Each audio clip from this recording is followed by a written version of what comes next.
Fala Psyder, seja bem-vindo, seja bem-vinda a mais um vídeo aqui do canal. E hoje a gente vai falar sobre a Magazine Luiza. Eu sei que tem vários investidores aí que começaram há 1, 2 anos e começaram a investir na Magazine Luiza porque ouviram falar que era uma empresa muito boa e tudo mais, né? E ela tinha crescido bastante e normalmente quem está começando acaba entendendo que já que ela cresceu muito, ela vai continuar crescendo muito mais. E aí as pessoas fazem esse tipo de investimento e agora as ações da Magazine Luiza estão caindo por volta de 60% no último ano, né? Então uma queda bastante forte. A gente vai entender um pouco mais os motivos pelos quais ela sofreu essa queda aí, para que a gente tenha mais conhecimento sobre investimentos, tá? E aí, como a gente vai falar de uma empresa aqui, a gente vai fazer aquela listagem daquela checklist que a gente tem com 15 requisitos para que a gente, quando falar de uma ação aqui, a gente possa comparar basicamente entre as ações da bolsa aqui e a gente saiba quais requisitos estão sendo atendidos, quais não estão, para que a gente possa filtrar essas ações, porque são muitas ações na bolsa de valores, e a gente tenha um filtro inicial para poder aprofundar depois para ver se vai se encaixar na nossa carteira ou não aquele ativo.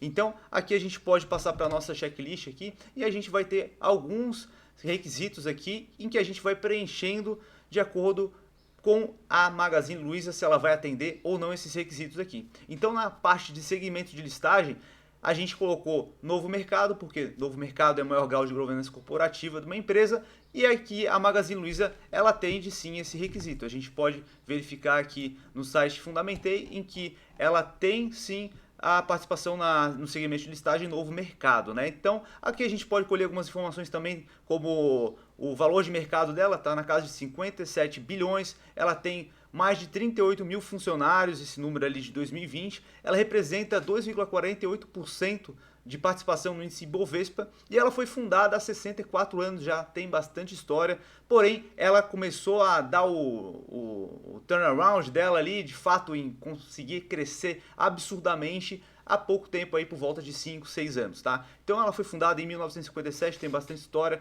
bastante dado aqui para a gente analisar e a gente pode passar para o segundo ponto aqui da nossa checklist, que é participação do governo, né? Muitas vezes a gente não gosta que o governo esteja envolvido no negócio específico, né?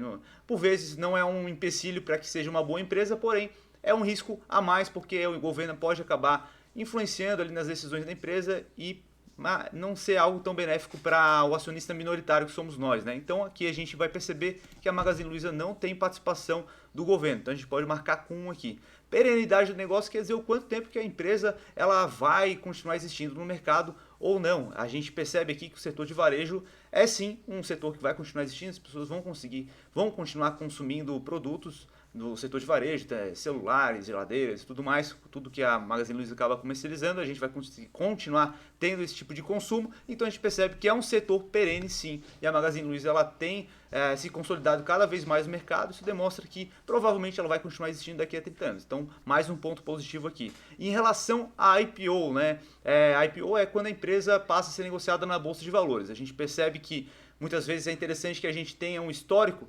depois da abertura do capital dela, porque por vezes quando a empresa está entrando no IPO, ela está enfeitando a noiva ali e tudo mais, para que ela possa apresentar bons resultados ali. E quando ela começa a negociar na Bolsa de Valores, aí sim a gente vai ver como é que ela vai se comportar de fato no mundo real, né? Então que essa checklist aqui é justamente para que a gente selecione aquelas empresas mais robustas que vão compor a parte mais segura da nossa carteira. Não tem problema nenhum a gente investir em IPO, só que a gente tem que ter noção que o nosso capital ele é limitado, a gente não pode investir em todos os IPOs, então a gente vai fazer uma carteira em que boa parte vai estar em ativos mais seguros e outras em ativos de maior risco, né? Que já foi o caso da Magazine Luiza, né? Lá atrás, lá em 2015, 2014, era uma empresa de alto risco, porque ela apresentava resultados negativos, muito pífios, uma margem muito pequena, e aí sim, naquele momento, ninguém investia. Depois que ela começou a dar uma lucratividade bastante grande, é que os investidores começaram a investir nela com peso, né? Só que o que acontece? Depois que a empresa cresceu pra caramba,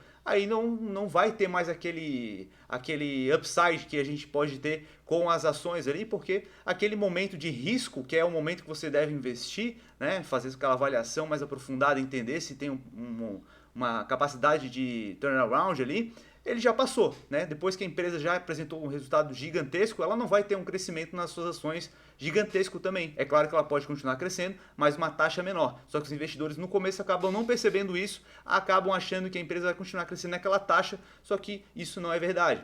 E aí a gente vai entender um pouco mais sobre isso mais pro final do vídeo, tá?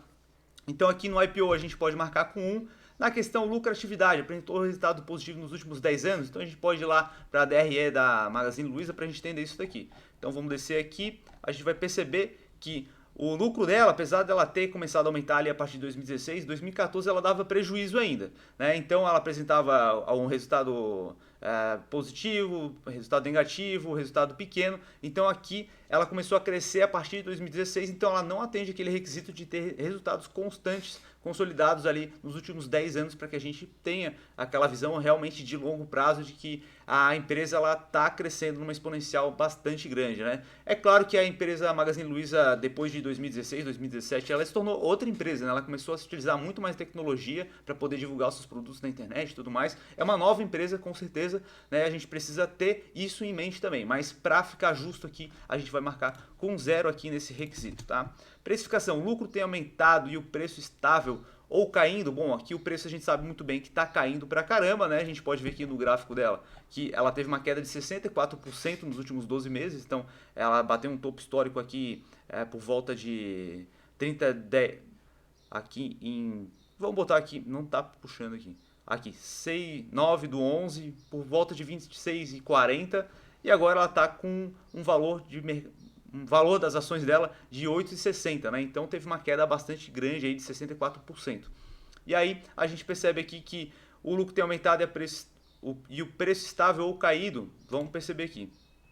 Bom, o lucro dela tem crescido sim. Em 2020 teve um momento ali de pandemia e tudo mais, foi um momento conturbado. Ela acabou sendo lucrativa ainda, apesar de ter caído bastante a receita, mas ela apresentou resultado positivo aqui nesse período, né? Só que não foi nos últimos 10 anos, né? Porém, como aqui a gente não botou aqui que é nos últimos 10 anos também, ela está aumentando o seu lucro sim ali e está estável também, tá? Então vou marcar com 1 nesse requisito aqui. EBITDA crescente ou estável, vamos ver aqui também a parte do EBITDA dela, como é que está o EBITDA. EBITDA dela aí sim tem crescido ano a ano de forma consistente, a gente pode marcar com 1 aqui. Para quem não sabe, o EBITDA é basicamente a capacidade de gerar caixa antes da depreciação, amortização e pagamento de impostos, tá?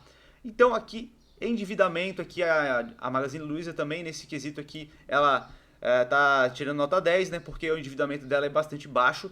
Não necessariamente é ruim ter endividamento, a empresa por vezes ela consegue se beneficiar com a captação de recursos de terceiros de forma mais barata, então ela consegue gerar mais valor para o acionista dessa forma, mas também a empresa que não tem dívidas também é interessante, porque a empresa que não tem dívidas ela não quebra, né? Então a gente percebe aqui que ela tem dívidas, porém o caixa dela é superior ao valor total da dívida dela, né? Então a gente percebe que não é o valor total, né? Basicamente quase o mesmo tanto ali de dívida e caixa. Então ela tem de caixa 2,1 bilhão e ela tem de dívida 2,3 bilhões, né? 2,1 bilhões, desculpa. Né? Então, passando aqui, a gente pode perceber que esse ponto a gente vai marcar com 1 também. Aqui o PL, abaixo do patamar histórico, a gente acabou passando aqui, a gente vai perceber que o PL é o preço sobre o lucro, a gente consegue perceber se ela está cara, se está barata, olhando para esse tipo de indicador aqui. Então, é um indício, na verdade, né? A gente vai perceber aqui que o PL dela está na casa de 80. E é aí que a gente começa a entender um pouco mais sobre valuation aqui e tudo mais. Porque o que acontece? Né? Quando a gente está investindo numa empresa, a gente precisa dar uma olhada na margem de segurança dela. E quando a gente olha para a Magazine Luiza, as pessoas ficaram extremamente otimistas com um novo case que ela trouxe ali, inserida no setor de tecnologia, começou a crescer bastante.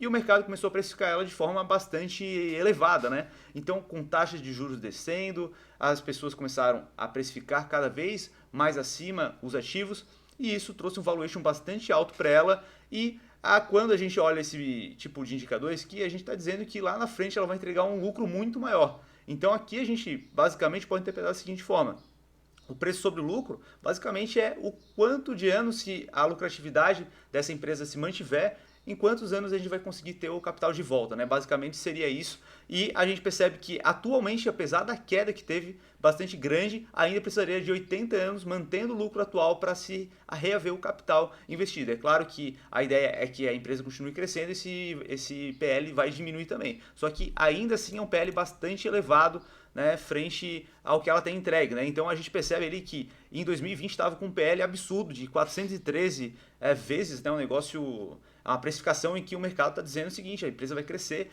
múltiplas vezes ainda nos próximos anos, só que isso talvez não seja viável, porque tem várias outras empresas aqui no setor, tem a Amazon, tem a Via Varejo, tem Mercado Livre, então tem várias empresas muito grandes também que estão competindo com a Magazine Luiza, então é um mercado que tem grandes players aí, é um mercado bastante competitivo e difícil, né? E também a Magazine Luiza já está tendo um market share bastante grande. Para ela poder crescer muito mais, ela teria que ir para outros países, o que acaba sendo um negócio mais arriscado, porque nos outros países também vão ter outros players bastante grandes e o negócio começa a ficar mais complicado, né? E aí a gente percebe que ela teve essa queda tão forte assim justamente porque ela não tinha uma margem de segurança. Quando a gente faz o valuation de uma empresa, a gente precisa ver se essa empresa está abaixo do seu valor justo, no seu valor justo ou muito acima do seu valor justo atual. Porque para quem não sabe, para se fazer o valuation da empresa, você traz os fluxos de caixa futuros dela a valor presente. E aí quando a gente faz isso com a Magazine Luiza, a gente percebe que ela está acima ainda, apesar da queda que ela teve aqui, né? E aí a gente pode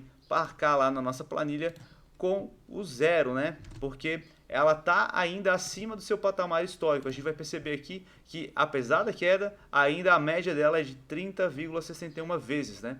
Então a gente percebe que a gente vai marcar com 0 ali. Agora a gente vai passar para a liquidez corrente. Liquidez corrente é a capacidade de honrar com seus compromissos de curto prazo.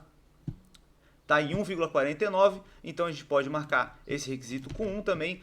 Margem líquida acima de 5%, a gente vai perceber que é um setor bastante competitivo, então a gente vai ver que as margens são muito baixas, né? 5% ainda é baixo, só que a gente vai ver que a Magazine Luiza ela trabalha aqui com 3, 4, 5, 1, 2% de margem líquida, é muito baixo isso daqui. Se houver algum tipo de complicação com a empresa, ela já começa a dar prejuízo, então é uma margem muito pequena. Eu particularmente não gosto de investir em empresas que têm uma margem tão pequena assim, tá? Então é um setor muito competitivo e a margem é muito baixa, né? Porque o que acontece quando a empresa ela tem margens pequenas é que interessante é que como ela tem margem pequena, muitas vezes é difícil para que haja uma competição dentro daquele setor. E como aqui esse setor é sim muito competitivo, essa margem acaba não trazendo um benefício, né? Então só tem malefícios aqui, na verdade, ao meu ver, ter uma margem tão baixa nesse setor de varejo, tá? Agora, passando aqui, a gente pode ir para o próximo ponto, que é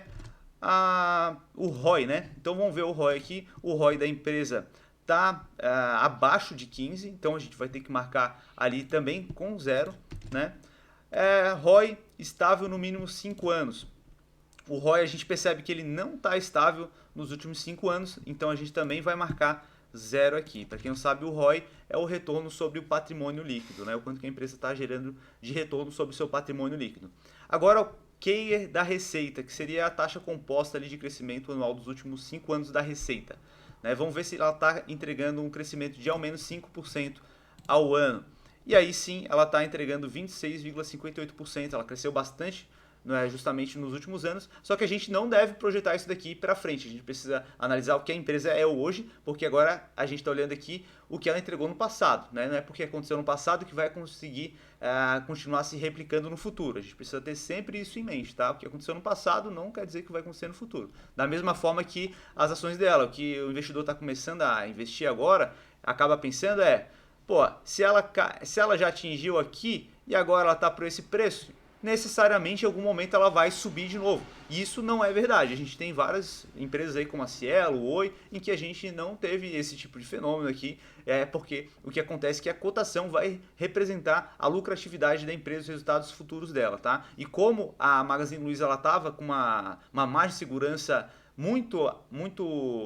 sem margem de segurança, na verdade, ela estava sendo precificada muito acima do seu preço justo, o mercado só trouxe esse valor um pouco mais para baixo, tá? Ainda, a meu ver, continua um pouco cara a empresa, tá? Então a gente vai marcar lá com 1. E aí, o fluxo de caixa livre, a gente vai ver a capacidade, basicamente, da gestão operar o seu caixa, de ter dinheiro disponível para ela utilizar seus afazeres diários ali da empresa e tudo mais, né? Então a gente vai ver aqui que ela apresentou negativo aqui no consolidado dos últimos 12 meses. No ano de 2019 também foi negativo. Então, ano positivo, ano negativo. Então a gente vai marcar aqui esse indicador com 0, né? Então a gente atendeu a 60% do requisito de 15, que é o nosso total aqui. E agora a gente vai ter um pouquinho mais por que as ações caíram tanto nos últimos 12 meses, né? E basicamente o que acontece é que o mercado estava muito otimista com a empresa, o cenário macroeconômico acabou mudando um pouco, as taxas de juros estão subindo cada vez mais e a gente sabe muito bem, que eu vou mostrar para vocês aqui a fórmula do fluxo de caixa descontado, é o seguinte, né? O valor de um ativo é o fluxo de caixa futuro, né? Os fluxos de caixa futuro descontado por uma taxa, né? Então 1 mais o VAC, né? Que seria o custo médio ponderado de capital. E esse custo médio ponderado de capital tem, lá dentro dele, tem um fator ali que é considerado a taxa de juros, e a taxa de juros está subindo. Então, como está no denominador, esse ponto aqui, essa taxa ali, o VAC, vai acabar subindo, e quando a gente faz a divisão entre o numerador e o denominador está subindo, a gente vai ter uma queda nesse valor do ativo. Então é justamente isso, o mercado está trazendo um valuation novo, tendo olhado para o cenário macroeconômico. É por isso que a gente tem visto as ações da Magazine Luiza caindo tanto, né? Não é porque a empresa perdeu um fundamento muito valioso ali para ela e tudo mais, é só o mercado reajustando ao cenário atual. Se as taxas de juros começarem a cair a patamares que a gente viu anteriormente, a gente vai ver as ações se valorizando também. E isso é um fenômeno que acontece com a maior parte das empresas, tá? Então não é algo exclusivamente acontecendo com a Magazine Luiza. Esse reajuste tem acontecido com várias empresas da bolsa. Então, se você curtiu esse vídeo aqui, eu deixei só para pedir o like no final do vídeo, porque é chato pra caramba ficar pedindo like no começo do vídeo. Não te entreguei nada ainda, então se você curtiu esse conteúdo aqui, foi de valor, aprendeu alguma coisa, deixa o dedo no like aí. Não se esqueça de se inscrever no canal aqui para receber mais vídeos como esse daqui. E pelo vídeo de hoje era isso, e eu te vejo no próximo vídeo.